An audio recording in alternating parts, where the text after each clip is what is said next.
तो पिछली दो वीडियो में हमने रिकर्सन पर कुछ प्रॉब्लम सॉल्व करे थे और आज की वीडियो में भी हम वही करने वाले हैं। तो आज की जो पहली प्रॉब्लम है वो है रिवर्स एंड एरे। एरे अगर पाइथन में बात करें तो ये लिस्ट हो जाती है। अगर एक लिस्ट गिवन है 1, 3, 5 और 7, अगर इसे रिवर्स करना है तो इसका जो रिवर्स होगा वो होगा 7, 5, 3 और 1। तो मैं आपसे एक छोटा सा क्वेश्चन पूछता हूँ, अगर मेरे पास जो लिस्ट होती वो होती केवल 7, तो इसका रिवर्स क्या होता? यही हो जाता। सेकंड क्वेश्चन, अगर यहाँ पे 5, 7 होता तो रिवर्स होके ये 7 और 5 हो जाता। इसका मतलब जो आपकी 0 पोजीशन पे है, जो आपकी 1 पोजीशन पे है, वो क्या हो जा रही है? स्वैप हो जा रही है। यानी 7 इधर आ जा रहे हैं, 5 इधर आ जा रहे हैं। अब 3 एलिमेंट के लिए बात करते हैं, 5, 7 और 9। ये क्या करेगा? 5 9 की जगह पे चला जाएगा, 9 5 की जगह पे चला जाएगा, यानी 0 और 1 में स्वैपिंग हो जाएगी। सॉरी, 0 और 2 में स्वैपिंग हो जाएगी, 1 वहीं पे रहेगा। 4 एलिमेंट अगर ले, 5, 7, 9 और 12, तो जो 0 है, 1 है, 2 है, 3 है। जो 0 मेरा है ये 3 से स्वैप कर देगा और जो फर्स्ट इंडेक्स वाला है ये सेकंड इंडेक्स से स्वैप कर देगा। तो यही सिंपल सा है रिवर्स करना किसी भी लिस्ट को। अब मेरे पास अगर एक लिस्ट गिवन है, जो कि मैं यही ले लेता हूँ, इसको मुझे रिवर्स करना है। तो आप देखो, ये है 0th position, first, second, third. n की वैल्यू है यहाँ पे 4। आप देखोगे जो 0 है ये आपका 3 से स्वैप हुआ है, जो 1 है ये आपका 2 से स्वैप हुआ है। यानी 0 को मैं बोलूँ अगर i, तो 3 को मैं क्या बोलूँगा? n माइनस 1 माइनस आई, क्योंकि n की वैल्यू 4 है। अगर i की वैल्यू आप 1 रखोगे तो ये हो जाएगा n माइनस 1 माइनस 2, यानी 4 माइनस 2 2। यानी जो मेरा i है ये मेरा स्वैप होना चाहिए n माइनस 1 माइनस आई से। तो अगर मेरे पास एक लिस्ट गिवन है तो मैं क्या करूँगा? एक लूप चला लूँगा।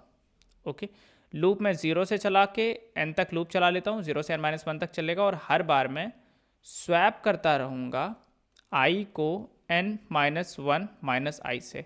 स्वैप करके देखते हैं क्या होता है। तो हमने एक लिस्ट इनपुट करा लिया है। लिस्ट के फॉर्मेट में map int input dot split, और यहाँ पर इनपुट में हम एक लिस्ट दे देते हैं 2, 5, 12, 15 एंड 9। एक रिवर्स नाम का फंक्शन बना लेते हैं, इसमें एक लिस्ट आएगी, या फिर फंक्शन नहीं बनाते, कोई दिक्कत नहीं। n ले लेते हैं, n इज इक्वल टू हो जाएगा लेंथ ऑफ LST। एक लूप चला लेते हैं फॉर i इन रेंज, और ये n तक चलेगा। हमें स्वैप करना है LST ऑफ i को किसके साथ? LST of n minus 1 minus i से। और पाइथन में हमें दो नंबरों को या दो लिस्ट के वैल्यूज़ को स्वैप करना होता है, तो simple a comma b is equal to b comma a लिख देते, वो स्वैप हो जाता है। सो ये हो जाएगा LST of n minus 1 minus i comma LST of i. ये हो गई आपकी स्वैपिंग परफॉर्म। अब इसके बाद मैं सिंपली करा लेता हूँ प्रिंट LST। तो आपने प्रिंट कराया, प्रिंट करा के आपको दिखा कि आपका जो फाइनल आउटपुट आ रहा है वो वही आ रहा है जो हमारी इनपुट थी। भला ऐसा कैसे हो गया? तो ये इसलिए हुआ क्योंकि हमने जो कॉन्सेप्ट क्या करा था कि हम 0 से लेके n माइनस 1 तक चलाएंगे, हर बार 0 को ऐसे n माइनस 1 से स्वैप कर देंगे, i को n माइनस 1 माइनस आई से स्वैप करते जाएंगे। तो हुआ क्या, जब लूप आधा चला तो आधी स्वैपिंग परफॉर्म हो गई, लिस्ट रिवर्स हो गई। उसके बाद जब बाकी आधा चला तो वापस से एक बार स्वैपिंग हो गई, और इस बार स्वैपिंग हुई तो वापस से जो एलिमेंट जहां था वो वहीं आ गया। तो यहाँ पे दो बार स्वैपिंग परफॉर्म हो गई है, यानी a इज इक्वल टू 5 है, b इज इक्वल टू 7 है। अगर आप दो बार स्वैप कर दोगे a और b को आपस में, तो a की वैल्यू फाइनल 5 ही रह जाएगी और b की 7 ही रह जाएगी। तो इस चीज़ से बचने के लिए क्या करते हैं, हम लूप को हाफ चलाते हैं। तो n बाई 2 बार लूप को चलाते हैं, तो इस लूप को हाफ बार चला लेते हैं n बाई 2। अब अगर आप देखोगे तो आपका जो नया लिस्ट है ये रिवर्स हो चुका है। अब कुछ लोग को थोड़ा ये सा कॉम्प्लिकेटेड लगता है कि लिस्ट में कर रहे हैं, ये कर रहे हैं, वैसा। तो इसके लिए एक और तरीका है, देखो सिंपल सा तरीका है। इसी तरीके का एक एडवांस वर्जन है। क्या कहना है इस तरीके का, कि आपकी ये लिस्ट है, कहीं बीच में मिडिल पॉइंट है, ऐसे आपके एलिमेंट्स हैं एक के बाद एक, 1 2 3 4। इस मेथड का कहना है कि आप एक स्टार्टिंग ले लो, एक एंडिंग ले लो और हर बार स्टार्टिंग और एंडिंग को स्वैप करते रहो। तो LST ऑफ S और LST ऑफ E को आपस में स्वैप करते रहो और हर बार स्वैप करने के बाद S को एक बढ़ा दो, E को एक घटा दो, फिर स्वैप कर दो, फिर S को बढ़ाओ, E को घटाओ, फिर S को बढ़ाओ, E को घटाओ। एक टाइम पे S और E बराबर आ जाएंगे।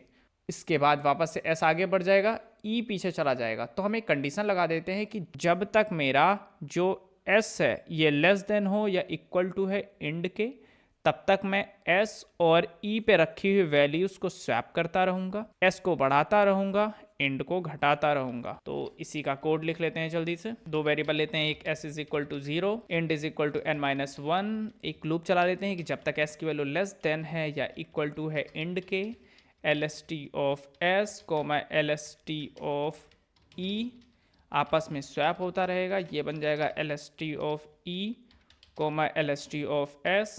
S को बढ़ाना है, E को घटाना है, प्रिंट करा देते हैं LST को। तो आप देखोगे अभी भी सेम आंसर आ रहा है। 9 की जगह यहाँ 19 ले लेते हैं, अब रन कराते हैं तो आप देखोगे 19, 15, 12, 5, 2। ये आपकी अप्रोच हो गई और इसी अप्रोच को 2 पॉइंटर की अप्रोच कहते हैं। एक फैंसी नेम दे दिया गया है कि जब भी आप 2 पॉइंटर का मतलब क्या है, एक ये पॉइंटर है, एक ये पॉइंटर। पॉइंटर का मतलब वो वेरिएबल जो किसी को पॉइंट कर रहा हो। तो इसी को हम बोल देते हैं 2 पॉइंटर। नाउ इसी चीज़ को हमें रिकर्सिव वे में लिखना है। तो कैसे लिखते हैं, देखो रिकर्सिव, वापस से हमें 2 क्वेश्चन पूछने होते हैं अपने आप से कि आप रिकर्सन में आर्गुमेंट क्या देना चाहते हो, पहली चीज़, और आपका जो रिकर्सिव फंक्शन है वो आउटपुट क्या देगा। तो हमने यहाँ पे एक फंक्शन बनाया है और फंक्शन का नाम हमने रख दिया रिवर्स। रिवर्स में हम 3 आर्गुमेंट देंगे, पहला स्टार्टिंग इंडेक्स, दूसरा एंडिंग इंडेक्स और तीसरी एक लिस्ट। ठीक है, आउटपुट क्या होगा, तो हमने माना कि जो इसका आउटपुट होगा कि अगर मैं किसी रिवर्स फंक्शन में ये 3 चीज़ें पास करता हूं तो उस लिस्ट में स्टार्टिंग पॉइंट से एंडिंग पॉइंट तक जितनी भी चीज़ें होंगी वो रिवर्स करके मेरा रिवर्स फंक्शन दे देगा। ये बात मुझे माननी है कि ये मेरा आउटपुट आ रहा है। तो अगर मुझे पता है तो मैं कोड लिख लूँ कि मेरा जो रिवर्स फंक्शन है वो 3 चीज़ें लेता है, एक स्टार्टिंग इंडेक्स, एक एंडिंग इंडेक्स और लिस्ट। अगर जो मेरा रिवर्स फंक्शन इतना काबिल है कि स्टार्टिंग और एंडिंग पर रखी हुई वैल्यू के अंदर जितनी भी वैल्यू हैं उनको रिवर्स कर सकता है, तो मैं एक काम करता हूँ, स्टार्टिंग और एंडिंग को बचा लेता हूँ, स्टार्टिंग +1 एंडिंग -1 उस फंक्शन में भेज देता हूँ ताकि इसके अंदर वाली वैल्यू पूरी तरीके से रिवर्स हो जाए, और ये स्टार्टिंग और ये एंडिंग वाली जो एक सिंगल है इसको मैं खुद रिवर्स कर लूँगा। LST ऑफ स्टार्ट और LST ऑफ एंड को मैं खुद से रिवर्स कर लूँगा और अंदर वाली जो रिवर्स है वो मेरा रिकर्सिव फंक्शन हैंडल कर लेगा।